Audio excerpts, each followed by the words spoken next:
అందులో దుర్గేష్ గారు సినిమాటోగ్రఫీ శాఖ మధ్యులు. Welcome sir.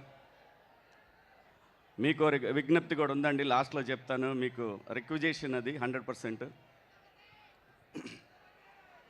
లెనిన్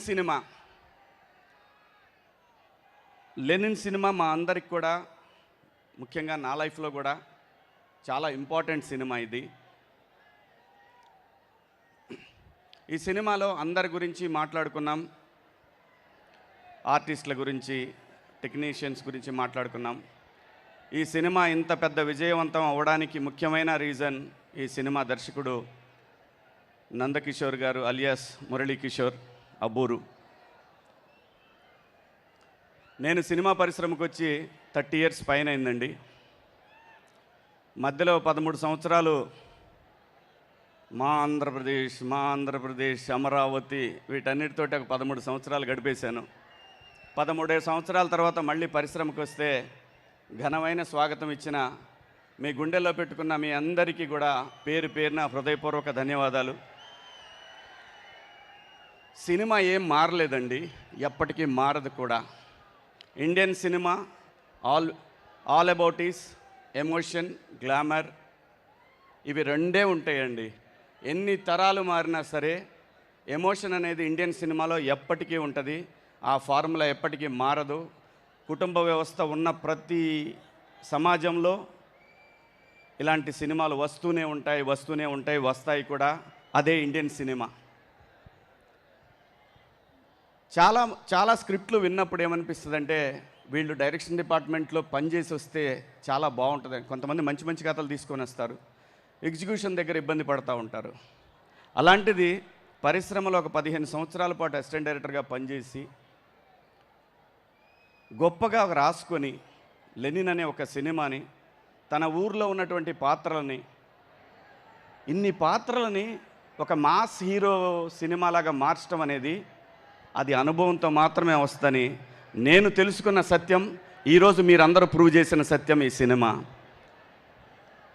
చాలా సినిమాలకి ఫైట్స్ వర్కౌట్ అవుతాయి అంటారు, లేదంటే పాటలు వర్కౌట్ అవుతాయంటారు. ఈ లెనిన్ సినిమాకి మాత్రం వర్కౌట్ అయింది ఖచ్చితంగా 200% కథ మాత్రమే. కథ రాసుకున్న, కథ నడిపిన విధానాన్ని. నేను సినిమా ఇండస్ట్రీకి వెళ్ళినప్పుడు అసిస్టెంట్ డైరెక్టర్గా పనిచేశాను, ఎడిటింగ్ డిపార్ట్మెంట్లో పనిచేశాను, ఆల్మోస్ట్ అన్ని డిపార్ట్మెంట్లో పనిచేశాను నేను. నాకు అర్థమైంది ఏంటంటే, ఎవరైతే రాజమౌళి గారి దగ్గర నుంచి ఈరోజు సక్సెస్ అయిన ఈ సినిమా లెనిన్ సినిమా వరకు ఈ డైరెక్టర్లందరూ కూడా ఫాలో అయింది ఫ్యామిలీ, సెంటిమెంట్, డ్రామా, మంచి పాటలు, మంచి ఆర్టిస్టులు, పెర్ఫార్మెన్స్లు. వీటిని నమ్ముకొని వీళ్ళు హిట్లు కొడుతున్నారు తప్ప, కొరియన్ సినిమాలో తప్పేం కాదు, ఒక సినిమాని అడాప్ట్ చేసుకోవటం తప్పేం కాదు. కానీ నేటివిటీ కథని అద్భుతంగా మలుచుకొని వాళ్ళ పక్కూరు, మీ పక్కూరే కదండి రామాపురం, వాళ్ళ పక్కూరు రామాపురం తిరుపతి దగ్గర, ఆ ఊర్లో ఉన్న కథను, వాళ్ళ ఊళ్ళో చెర్లోపల్లిలో ఉన్న క్యారెక్టర్స్ని అన్నింటినీ పెట్టుకొని, తన చుట్టూ ఉన్న జరిగిన సంఘటనలన్నింటినీ పెట్టుకొని ఒక అద్భుతమైనటువంటి డ్రామాని ఈరోజు ఈ సినిమాలో మనందరం చూసాం. బ్లాక్ బస్టర్ చేశారు మీరందరూ కూడా. నిజంగా ఈ దర్శకుడు ఈ తరానికి ఒక రాజమౌళి గారిలాగా అవ్వాలని నేను మనస్ఫూర్తిగా కోరుకుంటున్నాను సార్. మీ దగ్గర అది ఉంది, మీకు పేషెన్సీ ఉంది, మీరు కష్టపడ్డారు, మీకు అద్భుతంగా సపోర్ట్ చేశారు. వంశీ గారు కానీ, అఖిల్ బాబు కానీ మీకు అద్భుతంగా సపోర్ట్ చేశారు. మీరు ఎంత చూపించాలో పేషెన్సీ ఈ సినిమాకి అంత చూపించారు కాబట్టే సినిమా ఎప్పుడు పేషెన్సీ టెస్ట్ చేస్తూ ఉంటుందండి. ఆ పేషెన్సీని ఎవరైతే ఎదుర్కోగలుగుతారో వాళ్ళు ఖచ్చితంగా సక్సెస్ కొట్టగలుగుతారు. సో ఇంత మంచి సినిమా తీసి దాంట్లో యతిరాజులు అనే ఒక పాత్ర నాకు ఇచ్చినందుకు కూడా మీకు హృదయపూర్వక ధన్యవాదాలు. అలాగే వంశీ గారు ఈ రోజున ఇండస్ట్రీలో సంవత్సరానికి 12 సినిమాలు తీస్తూ ఉన్నారు. ఈ 12 సినిమాలకి, ఈ సంవత్సరం అయితే 12, లేదంటే 10, 8, 12 సినిమాలకి సార్, దుర్గేష్ సార్ మీతో చెప్పాలనుకున్నది ఇదేనండి. 12 సినిమాలు అంటే రోజు సినిమా ఇండస్ట్రీలో ప్రతిరోజు ఈరోజు 40 సినిమాలు జరుగుతూ ఉన్నాయి సార్. 40 సినిమాలకి, ప్రతి సినిమాకి ఆల్మోస్ట్ 4000 మంది టెక్నీషియన్లు కానీ, ఆర్టిస్టులు కానీ వీళ్ళందరూ పనిచేస్తూ ఉంటారు సార్. జూనియర్ ఆర్టిస్టులు ఇంకో 4000 మంది పనిచేస్తారు సార్. టోటల్గా ఒక్కరోజు ఒక ఇండస్ట్రీలో 10,000 మందికి ఇన్స్టెంట్గా జాబ్ దొరుకుతుంది సార్. ఇది గడిచిన 2 సంవత్సరాలుగా నేను ముఖ్యమంత్రి గారిని కోరుతూనే ఉన్నాను, ఉప ముఖ్యమంత్రి గారిని కోరుతూనే ఉన్నాను. ఈ ప్రాంతంలో కూడా సినిమా ఇండస్ట్రీ రావాలి. ఎందుకంటే మారుతున్న రాజకీయ సమీకరణాలు, ప్రాంతీయ వాదాల నేపథ్యంలో ఈ ప్రాంతంలో కూడా కళాకారులకు అవకాశం కావాలి అని అంటే ఖచ్చితంగా ఏదో ఒక చాలా కంపెనీలకి మీరు సైట్లు ఇస్తూ ఉన్నారు. ఒక చిన్నది, ఒక 20 ఎకరాల 30 ఎకరాల జాగా సినిమా పరిశ్రమ, ఇది సినిమా ఫిలిం నగర్, ఇలాంటిది ఏమన్నా ఇస్తే మాత్రం ఈరోజు ఇక్కడ ఇందాక ఈ పిల్లలు చూశాను, డ్యాన్స్ చేసిన పిల్లలందరూ కూడా వీళ్ళంతా లోకల్ టాలెంట్ సార్. ఇదంతా లోకల్ టాలెంట్. ఇలాంటి వాళ్ళు చాలామంది ఉన్నారు.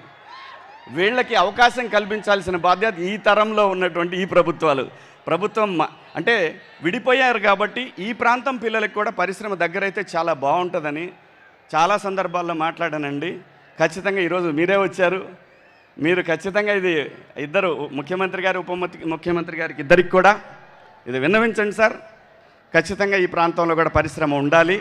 తెలుగు సినిమా అనేది చిన్నదిగా సార్, చాలా పెద్దదండి, చాలా పెద్దది. ఇంకొక రాష్ట్రం అయినా సరే, ఇంకో తెలుగు రాష్ట్రం అంటే అమెరికాలో కూడా ఉన్నారు మన వాళ్ళు.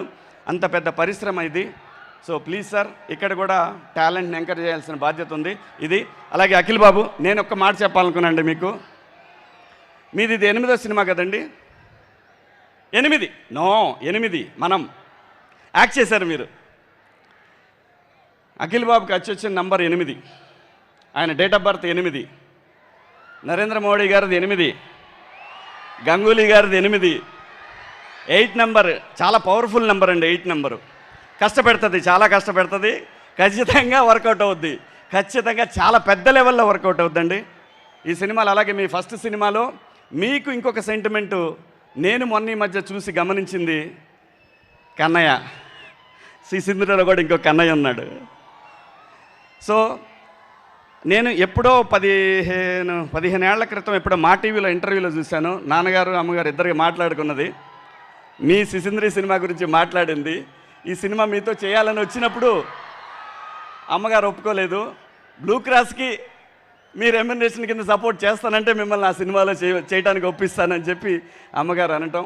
నిజంగా భైరవుడు మీకు సపోర్ట్ ఉన్నాడు సార్. Keep rock. అరే నేను పోతా ఆకండి. అయ్యగారే నెంబర్ 1, డౌటే లేదు. అయ్యగారు నెంబర్ 1 వచ్చాడు, ఆడే నెంబర్ 1 అక్కడ వచ్చాడు, ఇక్కడ ఉన్నాడు అతను. అయ్యగారే number 1. Thank you sir, thank you. ఇక్కడికి విచ్చేసిన మీ అందరికి కూడా పేరున ధన్యవాదాలు. థ్యాంక్ యూ సో మచ్ అమ్మా. Thank you Shivaji garu, thank you so much.